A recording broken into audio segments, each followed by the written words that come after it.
días, hermanos. Vamos directamente al texto, capítulo 37, versículo 2, porque realmente nuestro estudio esta mañana empieza en el versículo 2. Dice, esta es la historia de la familia de Jacob, y es la fórmula que usa el editor del libro de Génesis para introducir una nueva división, una nueva sección en Génesis. Esa es la última sección del libro, desde el capítulo 37 hasta el final, capítulo 50. Dice, esta es la historia de familia de Jacob, José, bla, bla, bla. Entonces, José es el protagonista de la historia a partir de ahora hasta el final del libro de Génesis. Y vamos a aprender sobre José esta mañana. Voy a dividir la charla en 3 bloques hoy. Lo que aprendemos sobre José, bloque número 1. Segundo bloque, lo que aprendemos sobre un tema misterioso que os explicaré sobre la interpretación de la Biblia. Y en tercer lugar, lo que aprendemos sobre Dios. Empezando con lo que aprendemos sobre José en estos capítulos. Hemos leído uno de los capítulos sobre la vida de José que llenan esta final de Génesis. Yo voy a contar su historia en 5 puntos esta mañana. Obviamente no hay tiempo para entrar en mucho, pero vamos a mencionar 5 puntos. Y mientras los menciono, os invito a pensar si os recuerdan estas cosas a alguien. ¿Vale? Vamos a hablar de José, pero posiblemente os recuerden estos episodios, esas acciones, esas historias a alguien que vendría más tarde. En primer lugar, vamos a notar capítulo 37, versículo 3, algo que he leído Santi. Versículo 3 dice, amaba Israel a José más que a todos sus hijos. Israel es el otro nombre que tenemos para Jacob. Jacob tenía 12 hijos y su favorito, su preferido era José. Era José el amado de su padre. Esto produce problemas porque sus hermanos no le hacen mucha gracia todo esto. Sus hermanos le rechazan. ¿Por qué? Hay celos, hay cosas que hacía José que molestaban también. En todo caso, la conclusión de los hermanos es no aguantamos a este José. Y discuten qué vamos a hacer. ¿Vamos a matarle? ¿Qué vamos a hacer? Al final deciden que venderle. Y es interesante, versículo 26 del capítulo 37, versículo 26, notar quién decide venderle de los hermanos. Dice el versículo 26, entonces Judá dijo a sus hermanos, ¿qué provecho hay en que le matemos a nuestro hermano y cubramos su muerte? Venid y vendámosle, dice Judá. Entonces están pasando por ahí unos comerciantes ismaelitas, venden a José y le llevan a Egipto, donde le venden como esclavo en la casa de un tal Potifar, oficial de Faraón, capitán de la guardia. José entonces se encuentra en Egipto como esclavo y sus problemas están solo empezando. Él va a tener un problema ahora con una mujer, algo que solo entendemos los guapos. No sé si lo sabéis, los guapos de entre vosotros sí que lo sabéis, que ser guapo conlleva ciertos problemas, dificultades, ¿verdad? Lo sabéis, Vladi lo sabe, ¿no? Se fija en él una mujer, la mujer de su jefe. le va detrás constantemente. José tiene la tentación de caer en un pecado con esta mujer. Capítulo 39, versículo 12. Y ella lo asió por su ropa, diciendo, duerme conmigo. Más claro imposible, ¿verdad? No es ni sutil. Duerme conmigo. Entonces, ¿cómo reacciona José? Él dejó su ropa en las manos de ella y huyó y salió. José entonces es un hombre íntegro, un hombre irreprensible. Pero esto no le libra de problemas. Esto, de hecho, le acusa de intento de violación y acaba en la cárcel. Os suena la historia, me imagino, a la mayoría. ¿Qué pasa en la cárcel? Pues como es un hombre fiel, el responsable de la cárcel le da cierta categoría a él de organizar en la cárcel y va prosperando dentro de lo que cabe en la cárcel. Entonces hay la historia de los sueños. Dos compañeros suyos ahí le cuentan sus sueños. Y José tiene la habilidad de interpretar los sueños. La interpretación para uno de los dos, el copero, es positivo, que él saldrá de la cárcel, será restaurado a su puesto delante del rey. Y José le dice, cuando salgas de aquí, recuérdame, no me olvides. Cosa que no hace exactamente porque tarda 2 años en recordar a José ahí en la cárcel.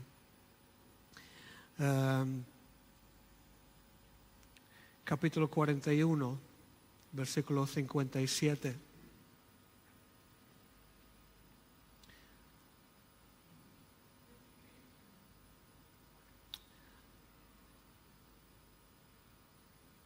Lo siguiente que pasa es que Faraón tiene unos sueños. Los sueños de Faraón tienen que ver con 7 años de prosperidad en las cosechas, seguido por 7 años de escasez, hambruna. Y Faraón pregunta, ¿hay alguien que me puede interpretar esos sueños?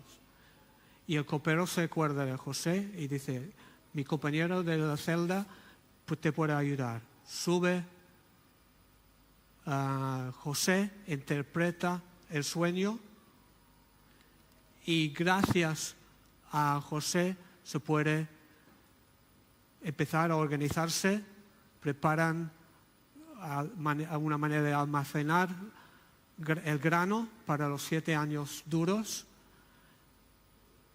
Faraón decide poner a José como responsable de todo esto y José, según el versículo 57 del capítulo 41, toda la tierra venía a Egipto para comprar de José, porque por toda la tierra había crecido el hambre. Entonces José salva al mundo con su organización y su inteligencia.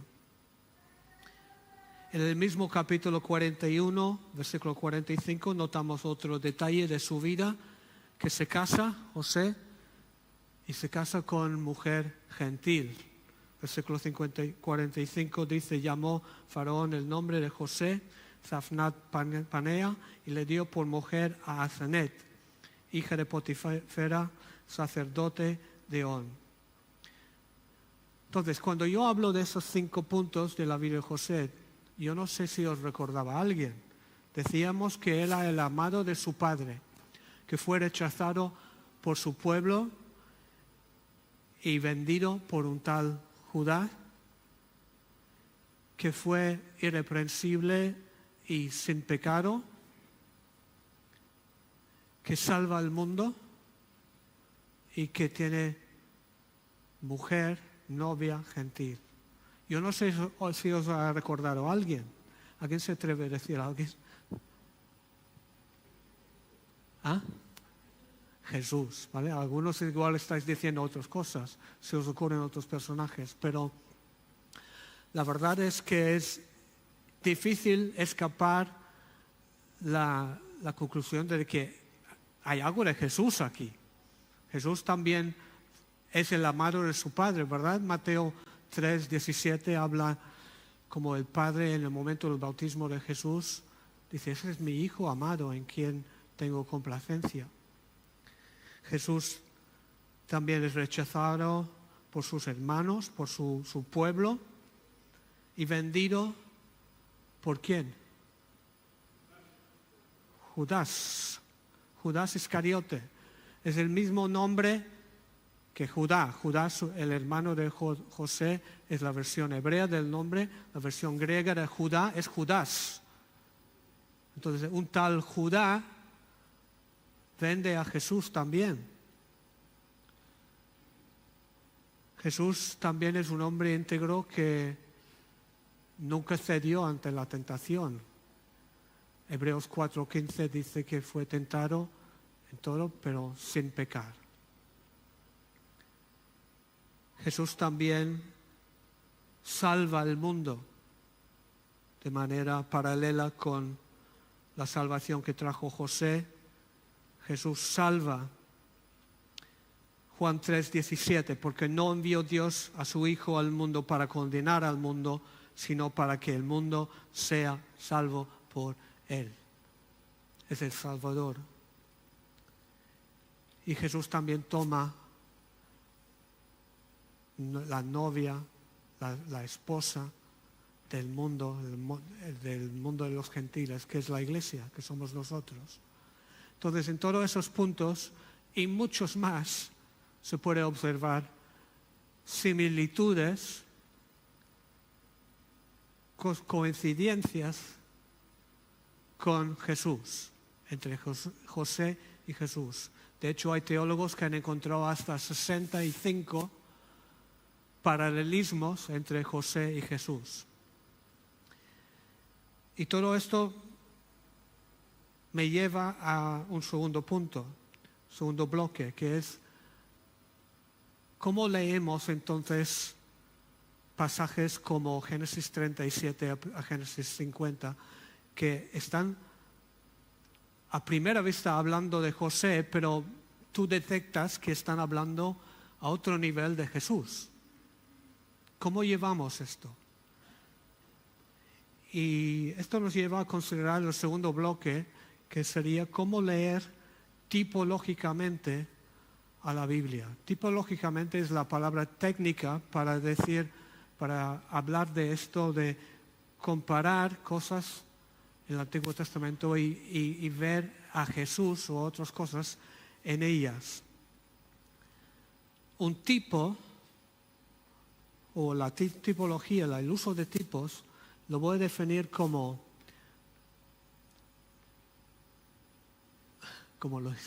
lo defino aquí.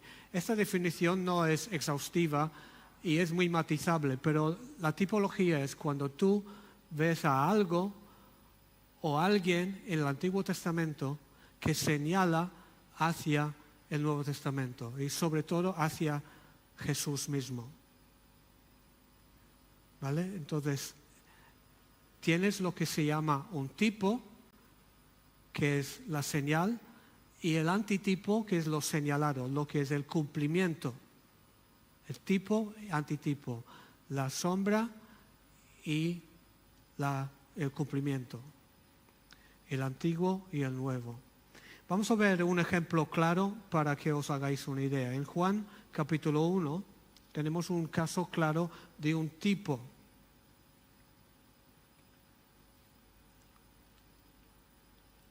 Juan capítulo 1. Aquí está hablando Juan el Bautista y él ve de lejos a su primo Jesús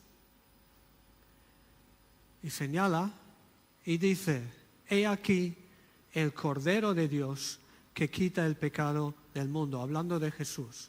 Identifica a Jesús con el Cordero de Dios. Entonces nosotros sabemos que podemos abrir el Antiguo Testamento y ver una serie de sacrificios de corderos, cabritos y todo esto. Y entonces, cuando venimos al Nuevo Testamento, podemos comprender que esos sacrificios de animales señalaban hacia el sacrificio por excelencia, que era la que ofrecía Jesús, el Cordero de Dios. Tenemos tipo en el Antiguo Testamento, los sacrificios, antitipo en la persona y la cruz de Jesús. Ahora, eso es un ejemplo bastante claro, lo puede comprender cualquiera, pero realmente el campo de la tipología es un desmadre teológico. Es un desmadre. Hay mucho sobreuso y abuso de la tipología. Hace unas semanas estábamos hablando de la Virgen María y yo comentaba que hay unos dogmas sobre ella que bíblicamente no aceptamos. Dogmas como la concepción, Inmaculada Concepción, la virginidad perpetua de María, la asunción de María. Los rechazamos porque no vemos base bíblica. Os puede sorprender saber que los apologistas católicos van a la Biblia a veces para intentar sostener estas ideas. ¿Cómo lo hacen? Lo hacen con tipología. Intentan ver en el Antiguo Testamento cosas que señalan hacia María. Un ejemplo sería el Arca del Pacto, que era una caja grande donde se guardaban unas cosas, objetos santos, y empiezan a decir, pues este Arca del Pacto representa el cuerpo de María, que guardaba el niño santo dentro de ella y todo esto. Si echas suficiente imaginación puedes encontrar este tipo de cosas. Entonces, los católicos no son los únicos que abusan de la tipología, lo hacemos nosotros también muchas veces. Hay muchos estilos de predicación que descansan sobre el abuso de la tipología.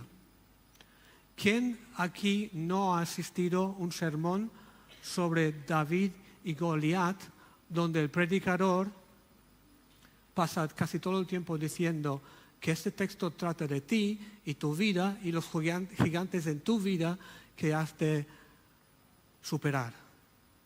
Todos hemos escuchado sermones así. Y no es del todo malo hablar así. Pero es un abuso de la tipología, porque este texto no es un texto sobre tu vida, es un texto sobre David y Goliat y unas piedras. Y tenemos que vigilar y no pasar de la raya. Entonces, ¿cómo vamos a llevar esta disciplina, la tipología, sin caer en cosas fantasiosas, raras y abusivas? Yo voy a sugerir 2 criterios, 2 salvaguardias para que podamos manejar pasajes como Génesis 37 a 50 sin caer en un abuso de la tipología. Lo primero que quiero insistir es que para que una cosa en el Antiguo Testamento sea un tipo de verdad, que tenga su antitipo. Para que sea algo que señala, tiene que señalar a algo real, algo que esté en el Nuevo Testamento. Si no está en el Nuevo Testamento, no puede tener un tipo. Por ejemplo, vamos a explicarle esto con un ejemplo. Muchas veces se habla de Jesús como el segundo Adán. Se coge la figura de Adán y intentamos hacer una relación entre Adán, aquí, el tipo, y Jesús, aquí, el cumplimiento, el antitipo, Jesús.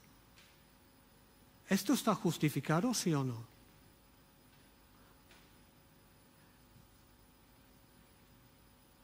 Bíblicamente es justificado. Podemos hacerlo. ¿Por qué? Porque existe el antitipo en el Nuevo Testamento. Y vamos a verlo. Hay dos pasajes donde Pablo habla de Jesús como segundo Adán.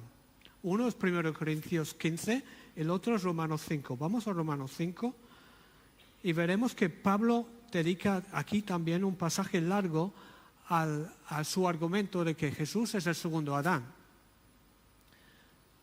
En el versículo 19 de Romanos 5 dice: así como por la desobediencia de un hombre los muchos fueron constituidos pecadores, así también por la obediencia de uno los muchos serán constituidos justos.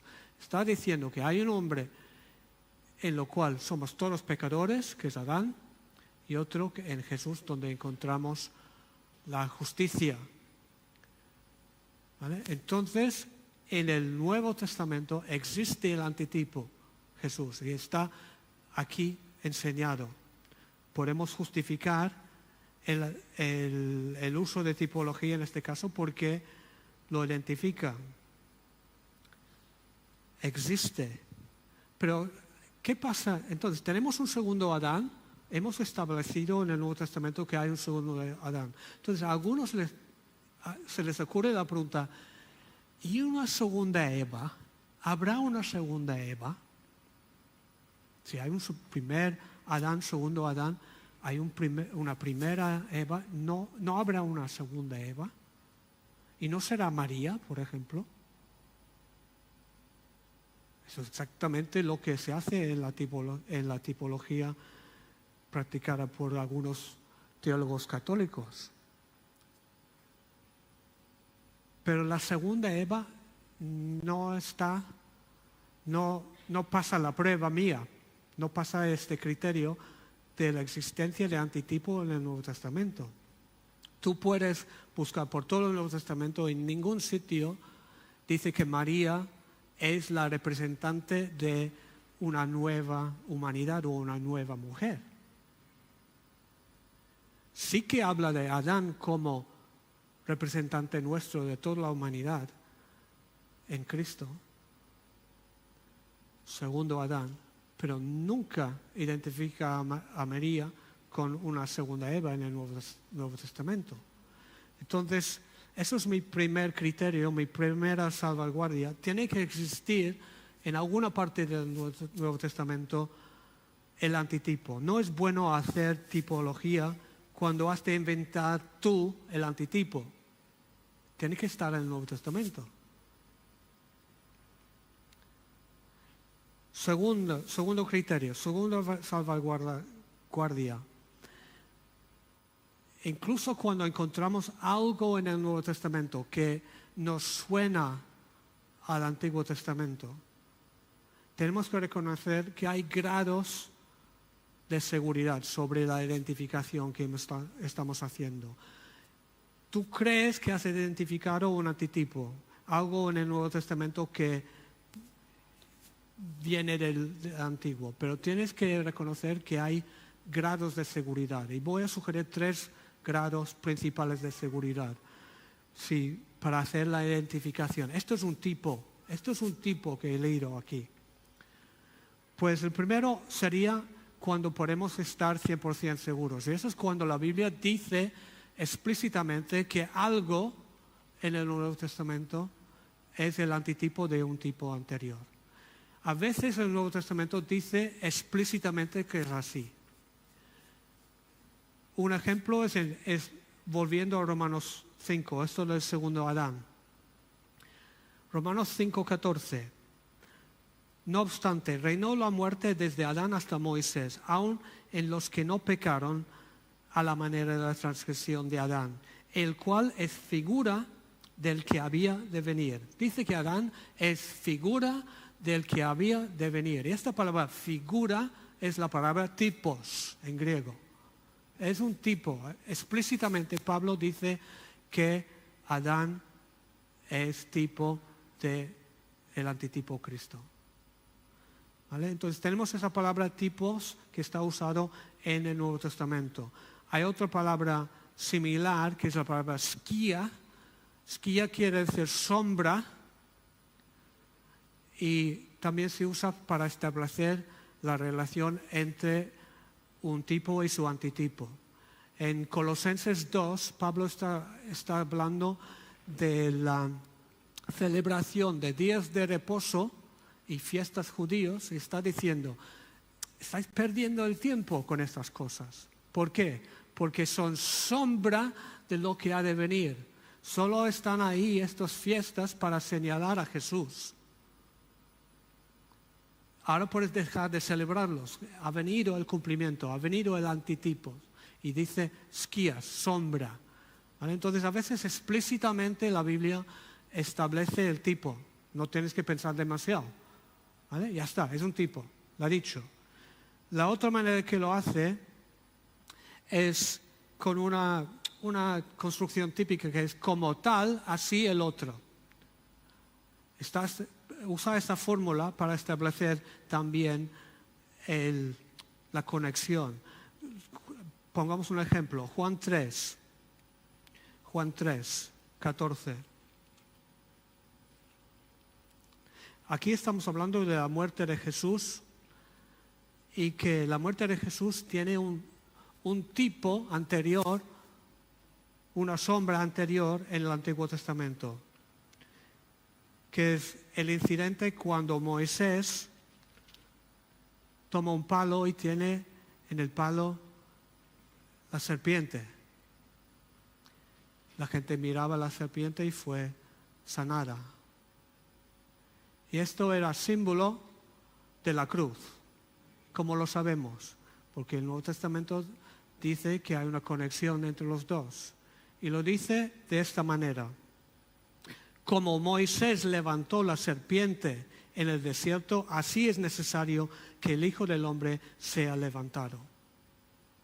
Y esta fórmula, como Moisés, así, es típico, ocurre 4 o 5 veces en el Nuevo Testamento para establecer la conexión entre tipo y antitipo.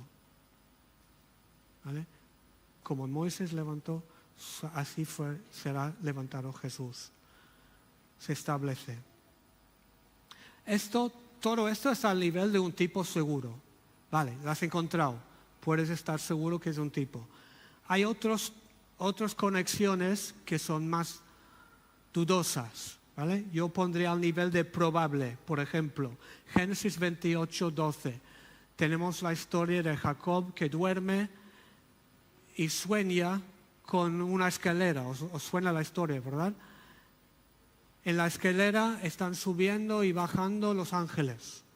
Es un sueño que tiene Jacob. Luego venimos al Nuevo Testamento, Juan 1, 51, y habla Jesús. De cierto os digo, de aquí en adelante veréis el cielo abierto y los ángeles de Dios que suben y descienden sobre el Hijo del Hombre. Usa un lenguaje muy similar a Génesis 28 sobre la escalera. Entonces algunos dicen, entonces podemos decir que la escalera que sueña Jacob es un tipo, es un símbolo de Jesús. Y seguramente sí. Lo que pasa es que no es 100% explícito. Entonces estamos en la zona probable aquí. ¿Vale? Y luego tengo un tercer grado menor que llamo tentativo, que es, bueno, a ver, puede ser. A veces encontramos cosas en el Antiguo Testamento que puede ser que sea algo de señalar hacia el Nuevo. Está la historia, por ejemplo, Génesis 24. En Génesis 24, Abraham está buscando esposa para su hijo Isaac y envía a su siervo, su mayordomo, a buscar esposa para su hijo. Y si lees la historia, hay muchas cosas que hacen eco un poco de lo que luego haría tal vez el Espíritu Santo en el Nuevo Testamento, que es pasar un poco desapercibido. No sabemos el nombre de este mayordomo, por ejemplo, pero está buscando siempre la novia, como el Espíritu Santo su ministerio es un poco llamarnos hacia Cristo, hacia hacia el esposo. Entonces algunos han visto un tipo aquí del Espíritu Santo en Génesis 24. Yo lo pondría en la categoría de tentativo.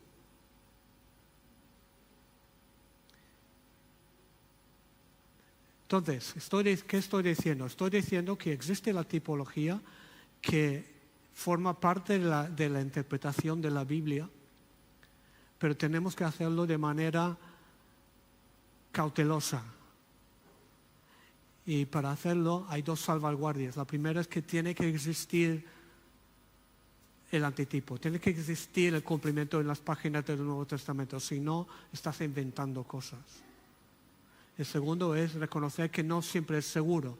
Las identificaciones que hacemos serán seguros o posibles o probables o tentativos o dudosos, según. Entonces, ¿qué diremos sobre Génesis 37 a 50? Cuando leemos a José y hay tantas cosas que nos recuerdan a Jesús, ¿qué diremos? ¿Está hablando Génesis 37 a 50 de José o de Jesús? O tal vez de los dos.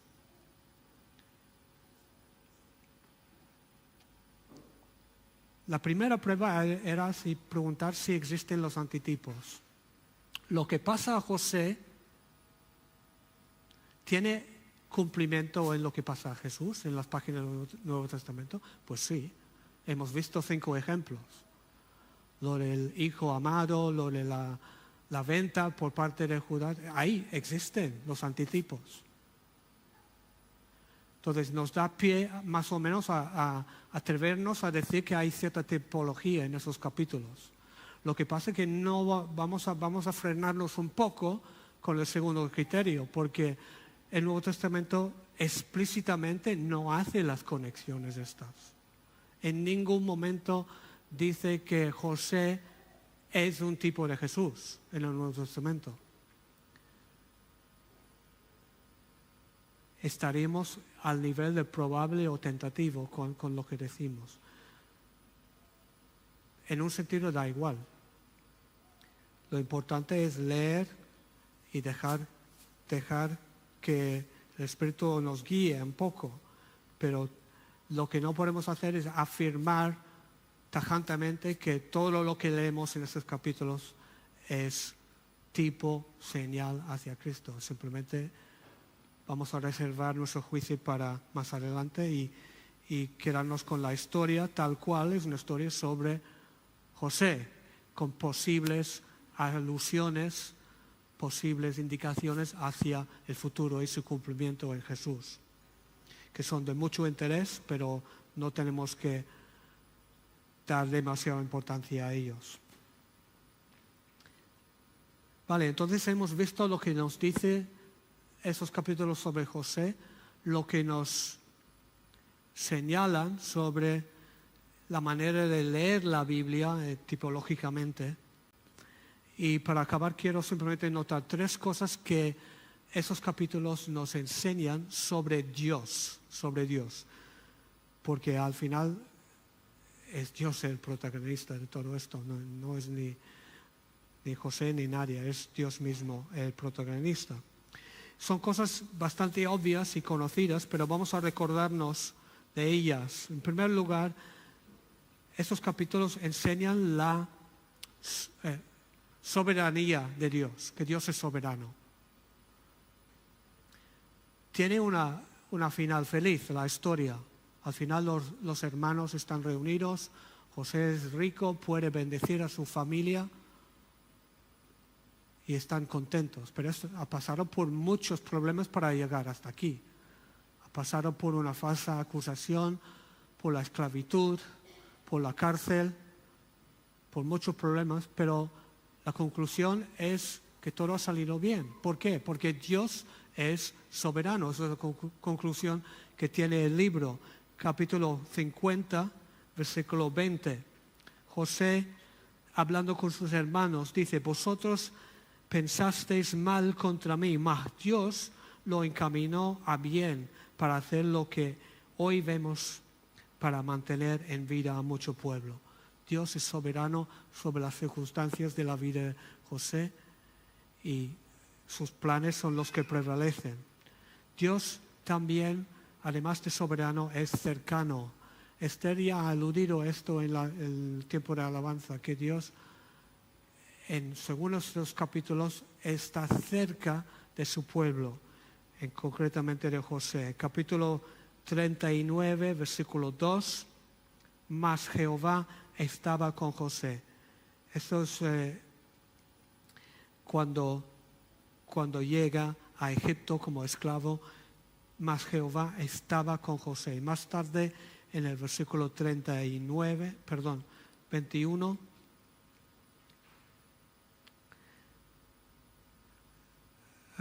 cuando José está en la cárcel, pero Jehová estaba con José. Dos grandes lecciones. Dios es soberano y está cerca de nosotros. Son cosas que podemos atesorar nosotros y nos pueden animar. Y lo que liga su soberanía con su cercanía es su promesa. Su promesa. Dios es Dios que da promesas. Capítulo 50, versículo 24. José, hablando a sus hermanos, dijo: yo voy a morir, mas Dios ciertamente os visitará y os hará subir de esta tierra a tierra que juró a Abraham, a Isaac y a Jacob. Una de las muchas promesas que hay en esas páginas, en esos capítulos. Dios da promesas que pasan por Abraham, Isaac, Jacob, José, toda la línea que vamos a seguir estudiando en adelante. Y esas promesas se cumplirán finalmente en Jesús. Entonces, si ligamos esto en una frase, Dios está en control al lado de su pueblo y su palabra promete grandes cosas que se cumplirán en Jesús. Vamos a orar. Señor, gracias por esos capítulos, que hay una historia de un hombre, José, que tú estabas guardando y usando. Y gracias porque detrás y más allá y debajo de todo esto está la historia de tu Hijo, que podemos percibir también. Gracias por tus promesas, por tu soberanía, por tu cercanía. Y gracias porque todas tus promesas son sí y amén en Cristo. En su nombre te damos la gloria y las gracias. Amén.